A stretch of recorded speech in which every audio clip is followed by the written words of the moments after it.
Bu videoda bir kasetli telesekreter sökeceğiz. Bu cihazlar 80'lerde özellikle çok popülerdi. 70'lerin sonlarından başlayıp 90'ların başlarına kadar oldukça popülerlerdi.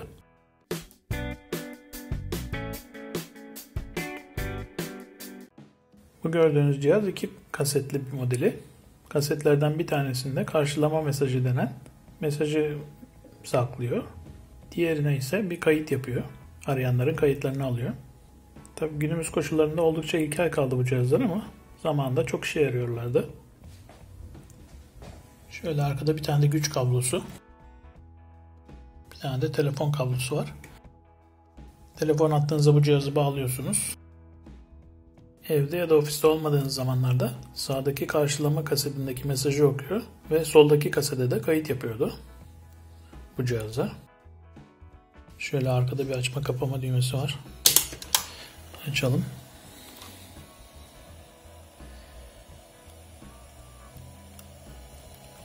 Çalışmaya başladı. Aleti açmadan önce de şu kasete bakacağım. Çok enteresan bir kaset. Sonsuz kaset denen bir şey. Sürekli dönüyor. İşte burada karşılama mesajı var. Şuradan basarsak durdururuz diye düşünüyorum. Evet. Bu tarafa da kayıt yapacağınız kaset konuyor. Benim elimde tabii pek kaset kalmamış. Eski bir tane şöyle dünya listesi vesaire bir şey buldum. Normalde bunu da çalıyor aslında. Basarsanız gördüğünüz gibi kaset çalışıyor. Gürültüsü fazla.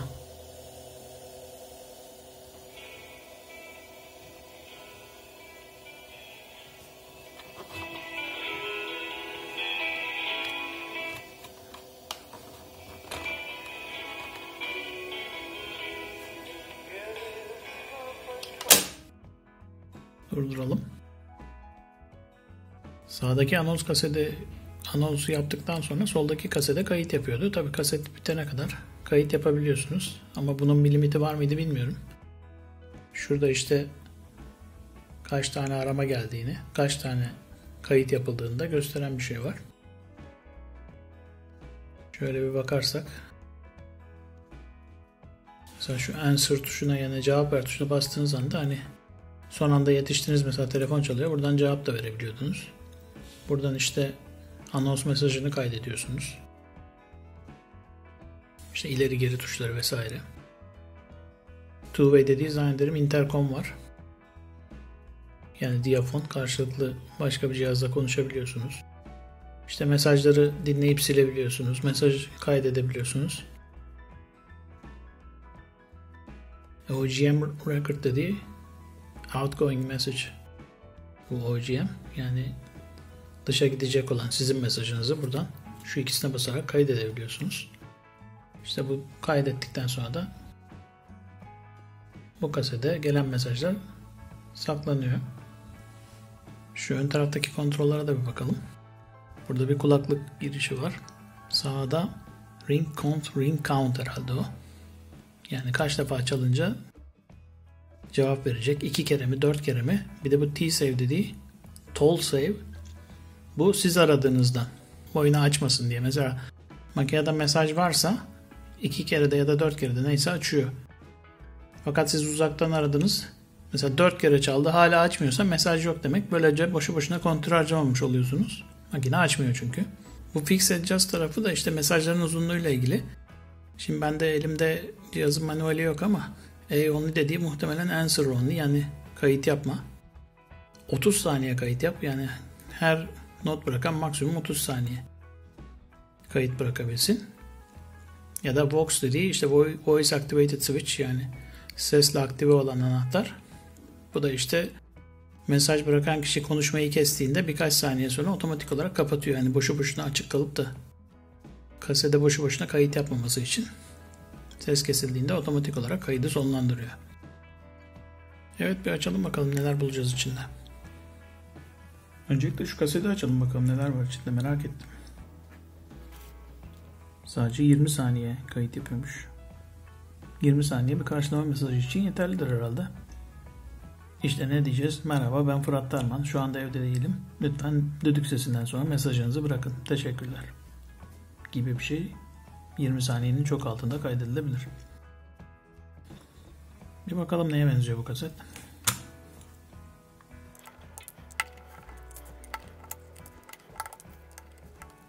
İşte çok basit bir mekanizma. Dönüp duruyor yani. Buradan dönüyor, öbürü içinden çekiyor.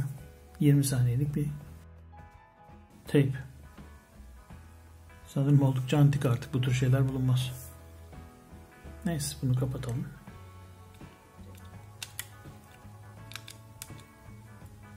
Bu da bir antik olarak saklanabilir diye düşünüyorum. Evet, cihazın arkasını çevirdik. Açalım bakalım.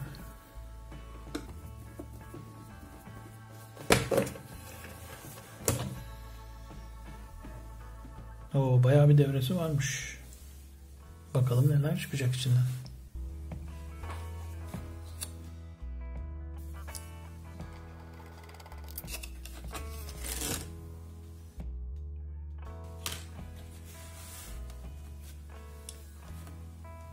Burada bir transformatör görünüyor.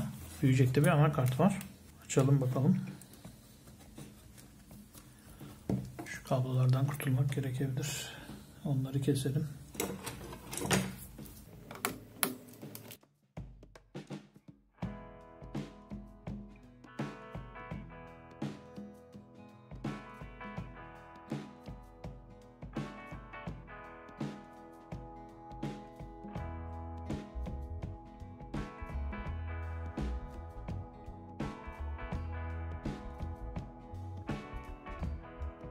Buraları da konnektörlü yapmışlar.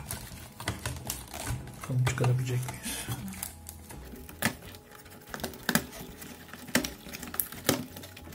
Evet, konnektörleri de çıkardık. Anakartımız geldi. Açıkçası bu kadar kompleks bir devre beklemiyordum. Bayağı bir şeyler var içinde. Burada zannederim Texas Instruments'ın bir işlemcisi var. Şimdi bu anakartı bir kenara bırakayım. Bunu tek tek inceleyelim. Entegreler vesaire neler var. Önce bir diğer kısımları bitirelim. Klasik bir tape sistemine benzemekle birlikte düğmeleri dokunmatik. O yüzden işte burada birkaç tane elektromıknatıs var. Çeşitli fonksiyonları harekete geçiriyor. Yani işte play'e bastığınızda bunu çekiyor. Ne bileyim, forward'a ya da record'a bir şeye bastığınızda bunları çekiyor. Neyse. Dokunmatik bir sistem yapmışlar. Burayı da bir sökelim bakalım.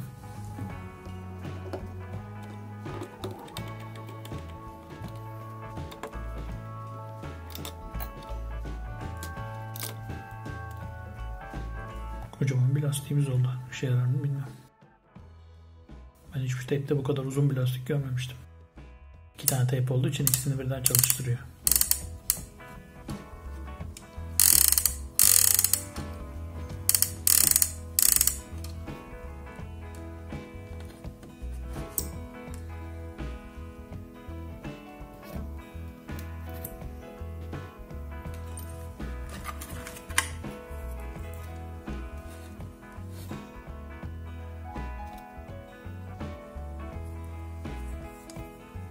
Bayağı kirli bir tape mekanizması.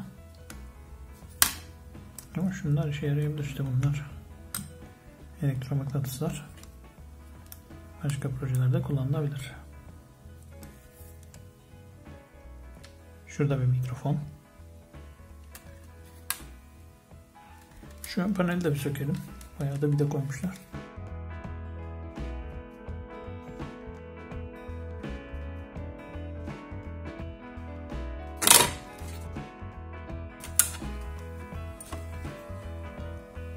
Sökme bittikten sonra elektronik kartlara detaylı bakacağım. Bu da ses ayarı. Enteresanmış. Sesin çıtırdamasına şaşırmamak lazım. Toz içinde kalmış. Ses ayar potansiyometresi.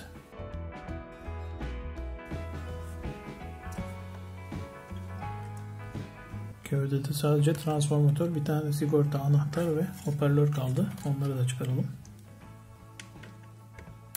Bayağı bir tozlanmış.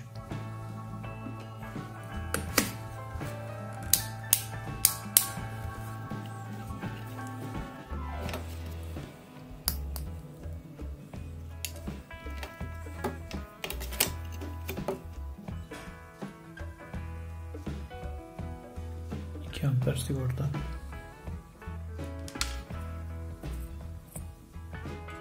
Transformatörü de çıkaralım. Bu arada burada fuse 1 amper yazıyor sigortaya ama 2 amperlik sigorta çıktı üstünden. Demek ki birisi daha önce karıştırmış. Muhtemelen sigortası attı.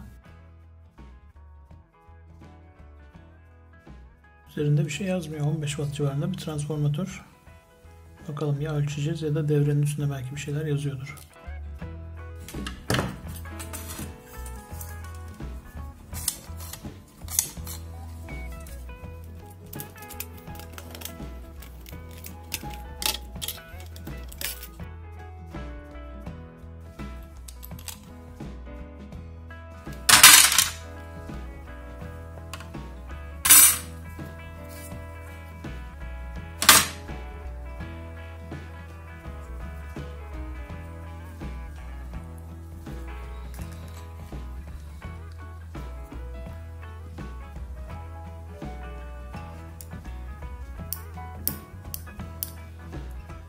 İşte bu bir elektromıknatıs. Buna elektrik verince parçayı çekiyor. Böylece mekanik bir güce dönüştürmüş oluyor elektriği.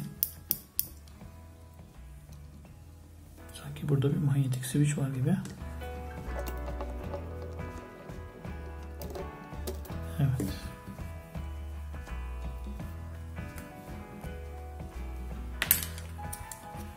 Evet, şunun arkasına koymuşlar. Bu dönerken switch'i açıp kapatıyor zannederim. Switch'i açıp kapamayı durdurduğunda da bunun dönmediğini anlıyor. Yani kaset durmuş oluyor. O zaman da atıyor.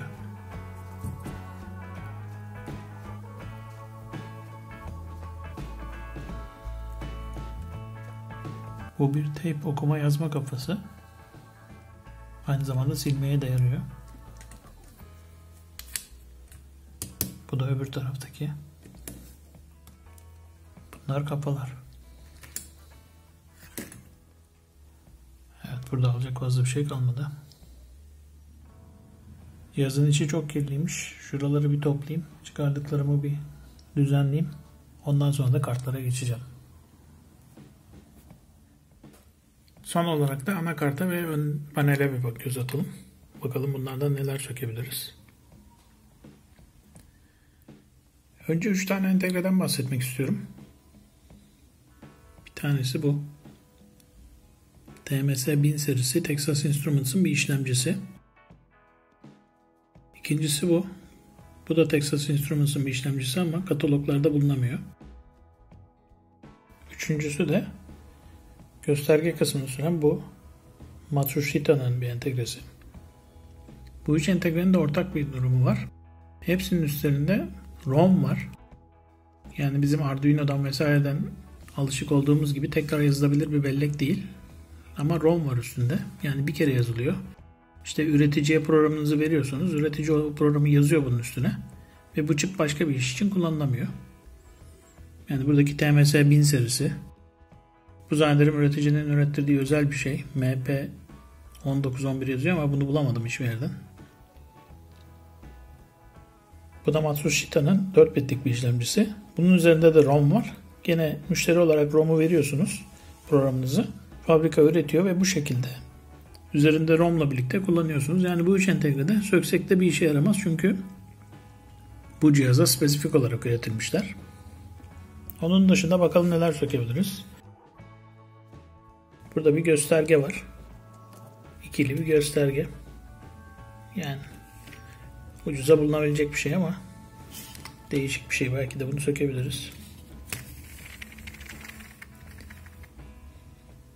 Bu switchler artık zamanın etkisine teslim olmuşlar. Zar zor basılıyor. Yani tıklamıyor bile. O yüzden bunlar zaten ucuz şeyler. Şu ledler ilgimi çekti. Yani led biliyorsunuz her tarafta istediğiniz kadar bulabilirsiniz ama bunlar böyle köşeli dikdörtgen ledler. Bu tür ledler pek bulunmaz. O yüzden bunları sökebiliriz. Burada da bir tane mikrofon var. O da çok önemli bir parça değil. Gelelim anakarta. Şimdi şöyle bir köşeden başlayarak gidersek şurası telefon hattının girdiği kısım zaten. Burada bir röle var işte hattı açıp kapamak için. Telefon hattını devrenin diğer kısmından izole etmek için bir tane transformatör, bir tane de optokuplör kullanmışlar şurada. Bu tarafa doğru girersek bir LM324 var. Bu bir op-amp. Muhtemelen sinyali kuvvetlendirmek için, telefon hattından gelen sinyali kuvvetlendirmek için. Burada bir LM567 var. Ton çözücü bir alet. Yani işte gelen rakam tonlarını vesaire çözüp hani uzaktan kumandayla çalıştığı zaman cihaz tonları çözüp ona göre aksiyon almak için. Bu soğutucu ve buradaki iki transistör ayrıca bu tarafta bir köprü diyot var. Demek ki burası güç kaynağı. Ve dikkat ederseniz zannediyorum iki tane ayrı gerilim var. Transistör altında bir zener diyot. Transistör altında bir zener diyot. Muhtemelen iki ayrı gerilim üretiyor. Büyük ihtimalle biri 5 volttur. Ton çözücüden sonra burada bir aya filtresi vesaire de var. Anlaşılan hattan gelen sinyalleri çözmek için olan kısmı burası. Şurada gördüğümüz entegre hem tape kafa kuvvetlendiricisi hem de amplifikatör. Hoparlöre de buradan çıkış veriyor. Ayrıca şurada kulaklık çıkışı var. Ona da çıkışı gidiyor. Burada gördüğümüz 3 tane entegre logic devreler. Muhtemelen çeşitli fonksiyonları logic devrelerle yapmışlar. 2 tane de röle burada var. Şu ikisinden daha önce bahsetmiştim. Bunları sökmeyeceğim çünkü bunlar sadece bu amaç için üretilmiş mikro işlemciler. Başka bir yerde kullanılamaz. Bir de şu iki entegre var. Bunlardan bir tanesi işte Darlington transistörler var içinde. Bir tanesi de motor sürücüsü. Motorları sürmek için. Muhtemelen bu Darlington transistörler de o elektromıknatısları sürmek için olabilir. Şimdi tabii bütün sökme videolarında bahsettiğim gibi bu devreler oldukça eski. Yani bu nereden baksanız bir 40 senelik bir devre. O yüzden bunun için üstünden sökeceğiniz kondansatörlerden, dirençlerden vesaire hayır gelmez. Yani ne kadar iyi kalite olursa olsun yani 40 senede artık bu kondansatörlerin içi kurumuştur. Değerleri değişmiştir. Yani güvenli olarak kullanamazsınız. Zaten ucuz bulunan parçalar. Dirençler vesaire için zaten bunlar da karbon direnç. Bunların da değerleri zamanla bozulur. O yüzden bu pasif parçalarla çok fazla vakit geçirmenin alemi yok. İşe yarayacağını düşündüğüm parçaları sökeyim. Ondan sonra neleri söktüğümüze hep birlikte bakacağız. Evet, sökülmüş kartlarımız burada. Öndeki karttan sadece display'i aldım. Daha önce bahsettiğim gibi bu 4 bitlik işlemci bir işime yaramayacak. Anakartta da gördüğünüz gibi kondansatörlere hiç dokunmadım. Sadece birkaç tane işime yarayacağını düşündüğüm entegre, birkaç tane röle ve bir iki tane de transistör aldım. Yine daha önce bahsettiğim gibi bu TMS 1000 serisi mikroprosesör ve bu MPG 911 işlemci, ikisi de sonradan tekrar kullanılamayacak oldukları için sökmeye gerek duymadım. Çok küçük transistör vesaire de yerinde duruyor. Kartlardan çok az miktarda parça çıkardım. Onları şöyle bir göstereyim. İşte bu öndeki karttan çıkardığım bir display, bir de bu kare ledler. Anakarttan çıkardıklarım ise işte güzel bir soğutucu, 3 tane röle, çeşitli pasif parçalar, bir tane 4 MHz'lik kristal, 2 tane güç transistörü, bir tane optokupler, bir tane köprü diyot, LM324 dörtlü op-amp, bu TD6210 7 tane Darlington sürücüden oluşuyor. LM567 ton dekoder devresi, BA6208 motor sürücüsü, TA7628SP hem tape kafa kuvvetlendiricisi hem de amplifikatör barındıran bir entegre. Ayrıca 3 tane de 74 ve 40 serisi logic devre. Bunlar da her yerde işe yarayabilir. Şimdi tabi bunlar çok ucuza bulunabiliyor. Neden söküyorsun diye düşünenler de olabilir. Yani bu entegreleri gerçek Texas Instruments ya da NEC olduğuna ya da National'ın entegresi olduğuna %100 eminim. Yani bugünlerde aldığınız entegreler çok ucuz ama çok fazla sahte entegre de oluyor. O yüzden gerçek bir LM324, National'in LM324'ünü her zaman tercih ederim. Bu da National'in bir entegresi. Diğer çıkardıklarımıza da bir göz atacak olursak işte bir tane motor. Pek bulunmaz ama 13.2 voltluk bir motor. Hoparlör hasar gördü, onu atacağız. Bir şebeke transformatörü. İşte sigortalar, manyetik switchler, teyp kafaları, potansiyometreler, anahtarlar, çeşitli parçalar, vidalar ve şunları bayağı önemsiyorum. Bu 3 tane elektromıknatıs. Bu elektromıknatıslar elektrik enerjisini mekanik enerjiye çevirmek için işimize yarayabilir. Yani mekanik bir switch'i açıp kapamak istiyorsunuz. Mesela bunu da indirdiğiniz anda çekiyor.